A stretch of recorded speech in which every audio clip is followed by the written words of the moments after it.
Hello friends, कैसे हैं आप सब? बढ़िया। Welcome to our YouTube channel Graphics Live. मेरा नाम है पुनीत और आज है हमारी कोरोड्रा की क्लास नंबर 8, जिसमें मैं आपको बताऊंगा पैटर्न्स के बारे में, कैसे आप सीमलेस पैटर्न्स बना सकते हैं और कैसे उन्हें आप यूज़ कर सकते हैं। देखिए, पैटर्न्स हमारे डिज़ाइंस को काफ़ी अट्रैक्टिव बना देते हैं, तो ये काफ़ी जगह इस्तेमाल किए जाते हैं। तो चलिए शुरू करते हैं। सबसे पहले तो आप सिंपली कोई भी शेप ड्रा कर लेंगे। मैंने एक रेक्टेंगल ड्रा कर लिया है, आप चाहें तो कोई और शेप ड्रा करना चाहें तो वो भी कर सकते हैं। देखिए, शेप ड्रा करने के बाद मैं सिंपली यहाँ पर फिल वाले ऑप्शन में जाऊँगा।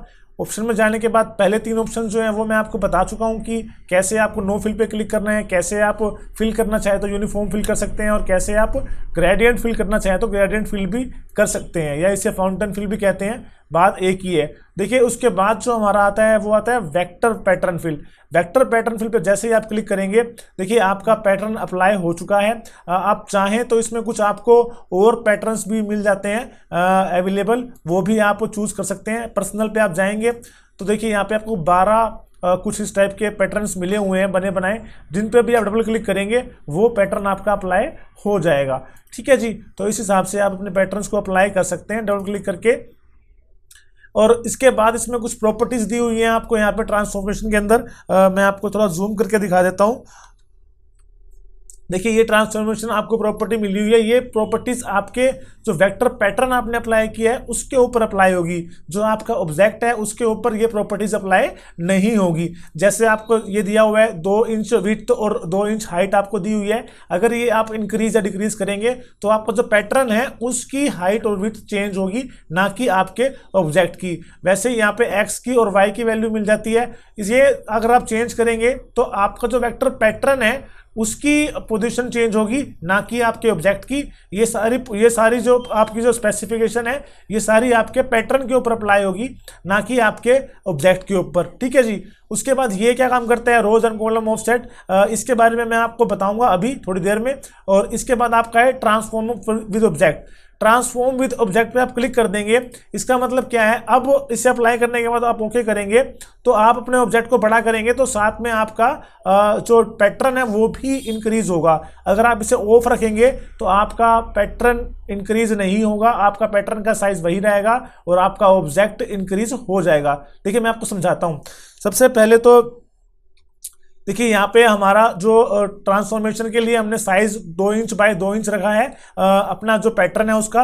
अगर मैं इस पे 4 इंच करता हूँ, देखिए मैंने यहाँ पे 4 कर दिया, और देखिए मेरा 4 इंच करने के बाद पैटर्न काफ़ी इंक्रीज हो गया है। पैटर्न इंक्रीज हुआ है, मेरा ऑब्जेक्ट उतना ही है, ऑब्जेक्ट में अंदर कोई चेंज नहीं हुआ। ठीक है जी। वैसे ही मैं एक्स की या वाई की वैल्यू चेंज करता हूं तो देखिए यहाँ पर मेरे एक्स वाई की वैल्यू चेंज हो चुकी है। इसके अलावा अगर मैं स्क्यू करना चाहूँ मेरे पैटर्न को तो मैं स्क्यू भी कर सकता हूँ, और रोटेशन देना चाहूँ तो मैं इस रोटेशन भी दे सकता हूँ। ठीक है जी। तो ये सारे काम आप अपने पैटर्न के ऊपर अप्लाई कर सकते हैं। इसके बाद देखिए, मैंने अभी इस ऑप्शन को ऑफ रखा हुआ है और मैं सिंपली इसे ओके कर रहा हूँ। ओके करने के बाद अब मैं अपने ऑब्जेक्ट को बड़ा करता हूं। जैसे मैंने अभी अपने ऑब्जेक्ट को बड़ा किया तो देखिए यहाँ पे मेरा पैटर्न बड़ा नहीं हुआ है, पैटर्न तो वही है, लेकिन मेरा ऑब्जेक्ट बड़ा हो चुका है। मैं जितना मर्जी ऑब्जेक्ट को बड़ा कर लूँ मेरा पैटर्न चेंज नहीं होगा, पैटर्न का साइज वही रहेगा जो मैंने सेट किया है। ठीक है जी। इसके बाद अगर मैं चाहता हूं कि मेरा ये पैटर्न मेरे ऑब्जेक्ट पर फिक्स हो जाए, अब मैं अपने ऑब्जेक्ट को छोटा करूं या बड़ा करूं तो साथ में पैटर्न भी छोटा बड़ा हो, तो उसके लिए आपको क्या करना पड़ेगा, आप सिंपली यहाँ पे चेक लगा देंगे, ट्रांसफॉर्म विद ऑब्जेक्ट। इसके बाद आप ऑब्जेक्ट के ऊपर कोई भी ट्रांसफॉर्मेशन प्रॉपर्टी अप्लाई करेंगे वो आपकी वेक्टर जो आपका पैटर्न है उसके ऊपर भी अप्लाई होगी। ठीक है जी। तो ये था हमारा वेक्टर पैटर्न फिल, कैसे आप वेक्टर पैटर्न फिल कर सकते हैं। इसके बाद आपको मिलता है bitmap pattern fill. Bitmap pattern fill पे क्लिक करने के बाद आपका जो बिटमैप पैटर्न फिल है वो अप्लाई हो चुका है। इसके अंदर भी कुछ आपको बने बनाए डिजाइन मिल जाएंगे जो आप यूज कर सकते हैं, और कुछ इसकी भी प्रॉपर्टीज उसी तरह की है लगभग जो हमारे वेक्टर पैटर्न फिल की थी। वही सेम चीजें हैं, एक्स वाई की वैल्यू और विड्थ और साइज बढ़ाना चाहें तो आप स्क्यू करना चाहें या ट्रांसफॉर्मेशन अप्लाई करना चाहें या रोटेशन अप्लाई करना चाहें, या फिर आप ट्रांसफॉर्म विद ऑब्जेक्ट अप्लाई करना चाहते हैं इसके अंदर भी वो भी अप्लाई कर सकते हैं। देखिए, इसमें कुछ और प्रॉपर्टीज भी आपको मिल जाती है ब्लेंड ट्रांजिशन से रिलेटेड। ये क्या चीज़ है, जैसे मैंने इसे अप्लाई किया और मैंने इसे ओके किया। अब ओके करने के बाद मैं दोबारा इसे ओपन कर रहा हूं दोबारा ओपन करने के बाद देखिए यहाँ पे मुझे मिलता है सबसे पहले एज मैचेस पे क्लिक करने के बाद अब मैं इसे देखिए मैं इसे बढ़ाता हूँ। अगर मैंने इस पर 100 किया और अगर मैं इसे 0 करता हूँ तो देखिए आपको कुछ यहाँ पे चेंजेस, माइनर से चेंजेस आपको देखने को मिलेंगे। इसका मतलब ये है कि यहाँ पे जो हमारे जो पैटर्न्स हैं उसके जो एजेस हैं उसको ये मैच करने की कोशिश करेगा, वो आप वैल्यू यहाँ से सेट कर सकते हो। ठीक है जी। इसके बाद हमारा आता है ब्राइटनेस। आप अपने जो आपका जो पैटर्न है उसको कितना ब्राइट करना चाहते हो या कितना उसे डल करना चाहते हो वो आप यहाँ से भी अप्लाई कर सकते हो। देखिए मैं यहाँ से ब्राइटनेस की वैल्यू बढ़ाऊंगा तो देखिए ये ब्राइट होता चला जाएगा, जितना मैं इसके बढ़ाऊंगा ये उतना ब्राइट होता चला जाएगा और एक टाइम पे ये काफ़ी मैक्सिमम काफ़ी हद तक ये वाइट ही आपको नज़र आएगा। आपका पैटर्न्स काफ़ी हद तक जो उसके कलर्स हैं वो ब्राइट हो चुके हैं। अगर मैं इसे कम करूँगा तो ये डार्क होता चला जाएगा। ठीक है जी। देखिए जितना मैं इसको माइनस करूँगा देखिए डार्क होते होते ये एक टाइम पर आपका ब्लैक ही हो जाएगा। इसमें ब्राइटनेस बिल्कुल भी नहीं है। अगर ब्राइटनेस कहीं भी बिल्कुल भी आपकी कहीं भी किसी भी ऑब्जेक्ट पर नहीं है तो वो ऑटोमेटिकली चीज़ आपकी ब्लैक ही हो जाएगी। ठीक है जी। तो आप चाहें तो ब्राइटनेस भी यहाँ से सेट कर सकते हैं अपने टेक्सचर की जो आपका पैटर्न है उसकी। इसके बाद आता है आपका लुमिनेंस। देखिए लुमिनेंस क्या करता है, जो आपका पैटर्न है उसकी जो डेप्थ है उसको इंक्रीज या डिक्रीज करने के काम आता है। जैसे मैंने इस पर क्लिक किया, अब मैं इसे इंक्रीज कर रहा हूं तो देखिए मेरा टेक्सचर काफ़ी ज़्यादा हाईलाइट हो रहा है। तो इसका मतलब ये है कि जो डेप्थ थी मेरे टेक्सचर की इसने उसे इंक्रीज कर दिया है। और अगर मैं इसे कम करता हूं, माइनस में लेके जाता हूं तो देखिए टेक्सचर की जो डेप्थ थी वो कम हो गई है। तो उसे इंक्रीज या डिक्रीज करने के लिए हम लुमिनेंस का भी यूज़ कर सकते हैं। और इसके बाद कलर्स है, कलर्स पे क्लिक करने के बाद अगर मैं इसे बढ़ाता हूं तो देखिए अभी मैं लुमिनेंस को 0 कर रहा हूं। ठीक है, अब मैंने कलर्स को बढ़ाया तो इसमें आपको हल्की सी ब्लूइश शेड, ग्रीनिश शेड भी देखने को मिलेगी। तो इसने हमारे टेक्सचर के हिसाब से जो कलर्स को इंक्रीज कर दिया है इस वैल्यू ने। अगर मैं इस वैल्यू को थोड़ा डिक्रीज करता हूँ, देखिए मैं इसे डिक्रीज कर रहा हूँ। डिक्रीज करने के बाद ये कलर वैल्यू ऑलमोस्ट आपको रेड की शेड ही मिलेगी। कहीं रेड ज़्यादा है कहीं रेड कम है, तो कलर आपके कम हो चुके हैं यहाँ पे। और अगर मैं इसे बढ़ाता हूँ तो कलर आपके इंक्रीज हो जाएंगे। तो आप यहाँ से भी कुछ आपको मिल जाती है, आप चाहें तो चेंजेस कर सकते हैं अपने पैटर्न्स के अंदर। तो ये था हमारा बिटमैप पैटर्न। देखिए वेक्टर पैटर्न और बिटमैप पैटर्न में क्या फ़र्क होता है। देखिए वेक्टर पैटर्न जो है आपका वो पिक्सेलेट नहीं होता। आप चाहे अपने ऑब्जेक्ट को या अपने जो आपका पैटर्न है उसे कितना मर्जी इंक्रीज कर लीजिए, आपका वो पिक्सेलेट नहीं होगा, वो एकदम स्मूथ ही रहेगा, सीमलेस पैटर्न आपका रहेगा।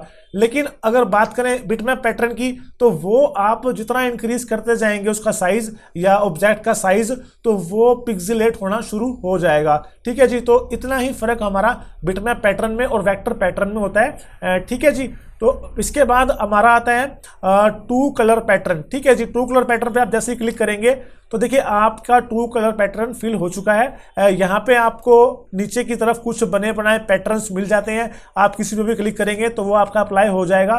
टू कलर पैटर्न की क्या खास बात है, ये सिर्फ 2 कलर पे ही बेस्ड होता है और वो कलर आप चेंज करना चाहें आप चेंज भी कर सकते हैं। ठीक है जी। जैसे ही देखिए यहाँ पे 2 कलर आपको शो किए हुए हैं और वही 2 कलर आपके जो पैटर्न है उस पर अप्लाई हैं। आप चाहें तो यहाँ से चेंज कर सकते हैं। जैसे मैंने इसे रेड कर दिया है सिंपली, तो जो मेरा जो कलर था वो रिप्लेस हो चुका है। और यहाँ से मैं अगर इसे येलो कर देता हूँ तो ये मेरा कलर येलो हो चुका है। तो आप इस तरह से 2 कलर पैटर्न्स भी अप्लाई कर सकते हैं। ठीक है जी। तो इसके बाद आपको एक लास्ट ऑप्शन यहाँ पे मिल जाता है, वो है टेक्सचर फिल का। टेक्सचर फिल करना चाहें तो आप टेक्सचर फिल भी कर सकते हैं। जैसे ही आप टेक्सचर फिल पे क्लिक करेंगे तो आपका टेक्सचर फिल हो चुका है। यहाँ से आप सैंपल्स आपको बने बनाए मिल जाते हैं, वो यहाँ से अप्लाई कर सकते हैं। ठीक है जी। इसके बाद आपको यहाँ पे कुछ और सैंपल्स भी मिल जाते हैं, आप कोई भी सैंपल इस पे अप्लाई कर सकते हैं। ठीक है जी। जैसे मैंने सैंपल 7 लिया, मैं किसी पे भी क्लिक करूंगा तो वो मेरा अप्लाई हो जाएगा। देखिए यहाँ से आप वैल्यू कम ज़्यादा करना चाहें तो वो भी आप कर सकते हैं। बहुत सारे ऑप्शन आपको मिल जाते हैं, इसके अंदर बहुत सारी पॉसिबिलिटीज़ हैं, आप अप्लाई कर सकते हैं। ठीक है जी। तो ये था हमारा टेक्सचर। अब बात करते हैं कि हमें अगर खुद के पैटर्न्स बनाने हो तो वो हम कैसे बना सकते हैं। तो सिंपली मैं अभी कैंसिल करके इसे डिलीट कर रहा हूं और मैंने एक और अपना रेक्टेंगल ड्रा कर लिया। ठीक है जी। पैटर्न आपको पता है 3 तरह के होते हैं, एक तो वेक्टर पैटर्न, एक हमारा होता है बिटमैप पैटर्न, और तीसरा नंबर पे हमारा है 2 कलर पैटर्न। सबसे पहले बात करते हैं वेक्टर पैटर्न्स की। आप वेक्टर पैटर्न्स आप कैसे बना सकते हैं। आपको सिंपली कोई भी डिजाइन आप बना लेंगे, एक पैटर्न आपको बनाना है सिंपली। तो मैंने जैसे कि अपना एक रेक्टेंगल लिया और मैंने इसे ड्रा किया। मैंने 2 बाय 2 इंच का एक रेक्टेंगल हमारा ड्रा कर लिया, ठीक है जी। फिर मैंने फिल इसके अंदर नन रख दिया है, मुझे कोई फिल नहीं चाहिए अभी। और मैंने कुछ सर्कल्स बनाए,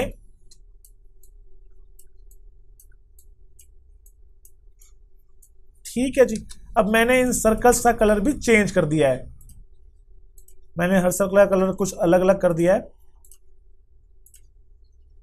इसका मैंने रेड कर दिया है, और इसको मैंने ग्रीन कर दिया, और इसको मैंने कर दिया है सियान कलर, ठीक है जी। अब हमारा जो बैकग्राउंड है उसको मैंने कर दिया है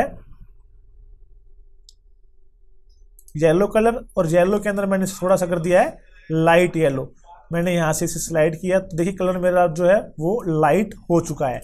अब मैंने सबको सेलेक्ट किया और अपने माउस से यहाँ पे राइट क्लिक किया। राइट क्लिक करने के बाद जो है मेरा जो है आउटलाइन सबकी नन हो चुकी है। अब मुझे वेक्टर पैटर्न क्रिएट करने के लिए क्या करना पड़ेगा। सबसे पहले मैं टूल में जाऊंगा, टूल में जाने के बाद यहाँ पे क्रिएट के अंदर जाऊंगा, और यहाँ पे आपको मिल जाता है पैटर्न फिल। देखिए मैं जूम करके दिखा देता हूँ आपको टूल में जाना है, टूल के अंदर आपको क्रिएट के अंदर मिलेगा पैटर्न फिल। जैसे ही आप इस पर क्लिक करेंगे तो ये आपसे पूछेगा कि आपको वेक्टर पैटर्न बनाना है, बिटमैप बनाना है, या 2 कलर पैटर्न आपको बनाना है। आप सिंपली वेक्टर पैटर्न पे क्लिक करेंगे और आप इसे ओके कर देंगे। ओके करने के बाद आपके सामने एक आपका देखिए तो कर्सर है उसका शेप चेंज हो चुकी है। ये आपसे पूछ रहा है उस हिस्से को डिफाइन कीजिए जो आप पैटर्न बनाना चाहते हैं। मैं सिंपली यहाँ से अपना एक बॉक्स सेलेक्ट कर रहा हूँ। देखिए मैंने ये सिलेक्ट कर लिया है।